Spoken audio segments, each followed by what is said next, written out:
kebersamaan saya dengan almarhum, seingat saya mulai tahun 1983-84.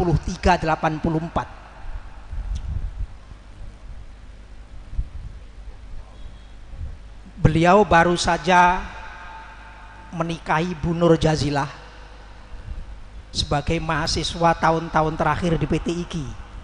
Itu seniornya Pak Mujib Kulyubi. Jadi hari itu beliau memboyong istrinya dari Malang ke Jakarta. Dan beliau belum punya apa-apa. Jangankan mobil motor pun juga belum punya. Ke Jakarta pun numpang ayah saya. Jadi saya berlima naik mobil sedan kecil begitu. Saya masih ingat sopirnya itu Pak Haryono. Lalu ayah saya duduk di depan dan di belakang saya bertiga. Saya, almarhum, dan Bunyai Nur Jazilah. Ini pasti Bunyai juga pasti ingat. Jadi umpul-umpulan dalam perjalanan yang lebih dari 20 jam. Banyuwangi, Jakarta.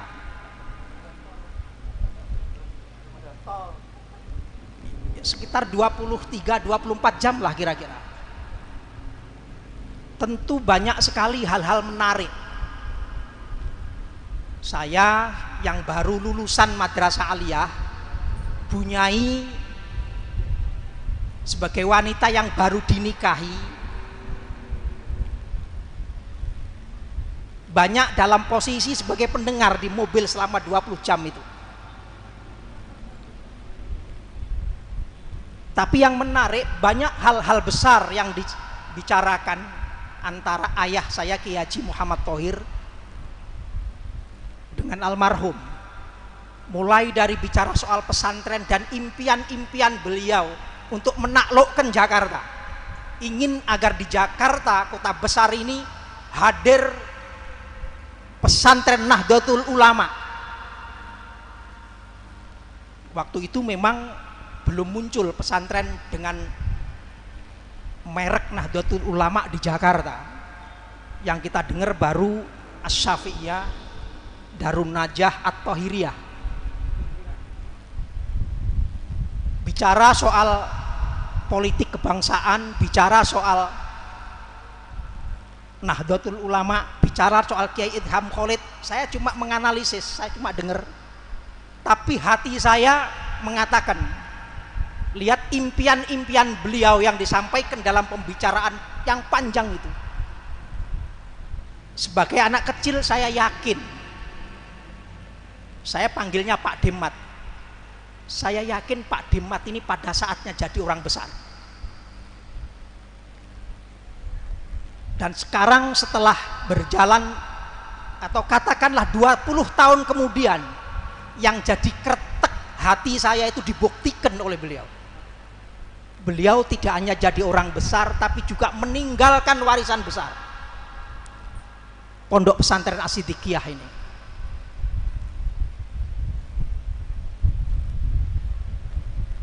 Sampai Jakarta, beliau belum punya rumah. Kontrakan juga belum punya, karena mahasiswa terakhir yang ngabdinya di Masjid Al-Mukhlisin Pluit. Malah ketika di Pluit, saya bersama ayah saya dengan Bunyai diajak ke rumah namanya Pak Heru Suko. Itu penguasa Pluit waktu itu. Dan biasa Yai Nur memang jago untuk menguasai keadaan, meminta ayah saya untuk menyerahkan beliau. Padahal tanpa diserahkan, Yai Nur itu sudah menguasai Pluit. Tapi meminta ayah saya, tolong saya dipasrahkan kepada Pak Heru Suko. Ya, itu jagonya beliau. Karena Yai Nur itu belum punya rumah, almarhum belum punya rumah, beliau titipkan istrinya di kakak saya. Pasti beliau juga masih ingat. Dan kakak saya sendiri juga belum punya rumah. Jadi saya punya kakak namanya Ibu Mursyidah Tahir. Waktu itu mahasiswa angkatan pertama di Institut Ilmu Al-Quran. kos gitu, ngontrak di Kampung Hutan namanya. Saya tidak tahu bagaimana hatinya Bunyai sebagai orang yang baru datang di Jakarta dititipkan. Tapi ada hal-hal yang menarik karena memang Mbak Mur itu dari dulu sudah akrab dengan almarhum, dan Bunyai itu adik tingkatnya kakak saya di Cukir, sehingga pasti nggak ada persoalan-persoalan psikologis. Baru setelah agak siap, beliau ngontrak lagi di Joglo. Di Joglo bersama dengan Pak Syahrul Munir, alumni PT IKI. Setelah itulah saya diajak ke sini. Tempat ini masih rawa-rawa begitu, jalannya masih kecil. Di mana-mana yang terlihat kebo ya Pak. Kebonya itu banyak sekali di sini. Yai Nur berangkat untuk membangun pesantren ini bukan dari nol, tapi dari minus. Iya, banyak orang berjuang tuh dari nol, tapi beliau berjuang benar-benar dari minus. Karena yayasan ini dulu namanya Yayasan Ukhuwah Islamiyah. Dalam keadaan punya hutang, diserahkan kepada beliau. Nah, saksinya beliau ini. Saya hanya ingin menyampaikan apa yang saya tahu. Ada yang saya kagumi dari pengabdian beliau. Begitu memulai pesantren ini, itu hanya ada satu santri namanya Iskandar dari Lampung. Baru beberapa minggu kemudian ada santri lagi perempuan namanya Rohana dari Kuningan Cirebon. Yang menarik, punya satu santri tapi ada 3 ustadz di sini. Ustadz itu kuliah di PT IKI, saya lupa namanya, dan namanya Mas Jazuli apa. Dan kita mulai pesantren ini dengan ngajarin anak-anak kecil karena belum banyak santri. Anak-anak kecil sini ngajar tiap hari Minggu, baca Iqra gitu kira-kira. Satu hal yang beda almarhum ini, ngajar satu anak yang namanya Iskandar itu sama seriusnya dengan ngajar 1000 santri. Serius. Jadi habis subuh itu diajar sendiri selama berjam-jam. Ketika waktunya tahajud, beliau bangunin sendiri jamaah walaupun cuma dengan 2-3 orang. Jadi beliau ini memang membesarkan Asidikiyah ini dengan hati dan dengan keteladanan. Jadi 2 kata kunci dengan hati dan keteladanan inilah yang membuat Asidikiyah di mata saya begitu berkah. Santrinya menyebar di mana-mana dari Aceh sampai Papua. Karena di beberapa tempat kalau saya datang ada saja santri yang ketemu. Saya bahkan pernah sama beliau ketika masih sugeng pergi ke Palangkaraya di Kalimantan Tengah sama Pak Mamit Marjono, Dirjen UKM Kementerian Koperasi. Sampai Palangkaraya harus naik lagi perahu 5 jam di Sungai Kapuas itu, salah satu sungai terbesar di sana. Bayangkan beliau, saya orang kampung begitu. Kalau orang sekarang kan naik perahu begitu dengan kesiapan pakaian yang macam-macam. Kita pakaian ustadz aja tuh. Naik perahu terbuka begitu selama 5 jam. Habis itu masuk lagi ke hutan-hutan. Sebenarnya Kiai punya obsesi untuk mendirikan pesantren di tengah-tengah hutan itu waktu itu. Saya aja mikir, ini jalannya kayak begini gelapnya, ini Indonesia apa bukan ini? Tapi begitu masuk, orang menjemput itu, ada kampung di tengah-tengah belantara hutan itu. Begitu salaman dia kenal anak saya di Asidikiyah. Saya ingin mengatakan betapa santri Asidikiyah itu menebar di mana-mana. Saya pernah cerita di beberapa tempat. Saya pernah di Washington. Ini yang menarik.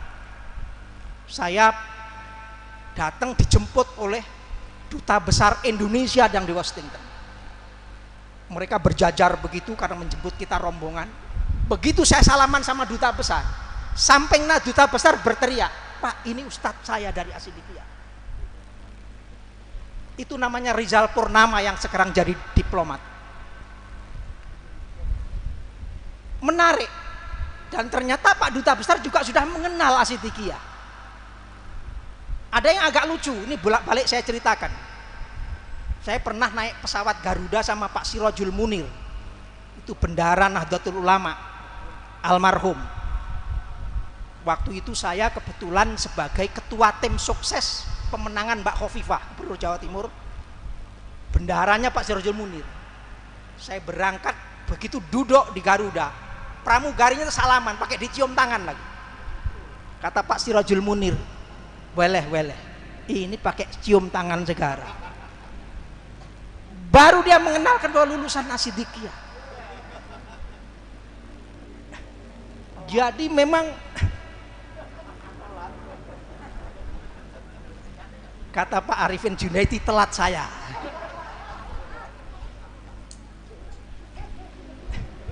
Jadi itu saya kira memang berkahnya itu sudah mengalir sampai jauh.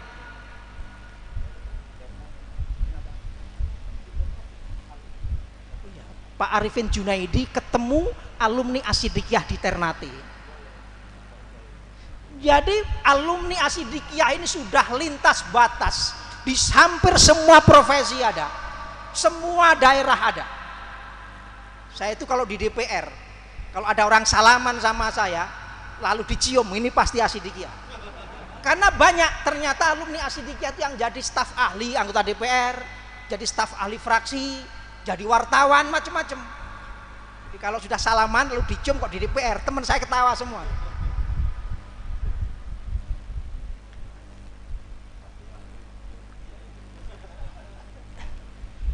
Jadi pengalaman menarik bersama beliau ini menurut saya terlalu panjang, sampai saya itu nyari angle yang paling pas untuk saya ceritakan yang mana sulit karena semuanya menarik. Tapi ada beberapa hal yang menurut saya perlu saya kagumi dan dikagumi oleh Bapak Ibu sekalian.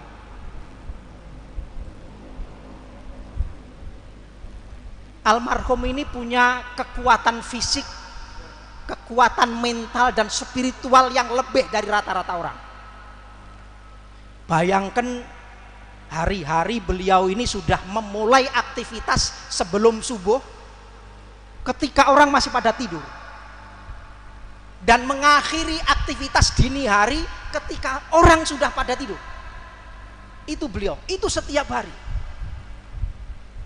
Tidak jarang beliau sebelum subuh itu sudah nelpon saya, kadang-kadang nelpon Pak Mujib. Habis sholat subuh panggil-panggil lagi, orang sudah rapat. Jadi di Asidikiyah waktu itu, karena beliau itu selalu serius, saya bilang tadi, santri satu saja seperti menghadapi santri 1000, apalagi menghadapi santri 1000. Kita itu seperti siaga satu terus. Betul, siaga satu terus. Jam 7 sudah rapat, jam 11 agendanya sudah soal lain lagi. Sudah diingatkan. Jadi belum saya baca, tapi saya sudah tahu ini waktunya habis.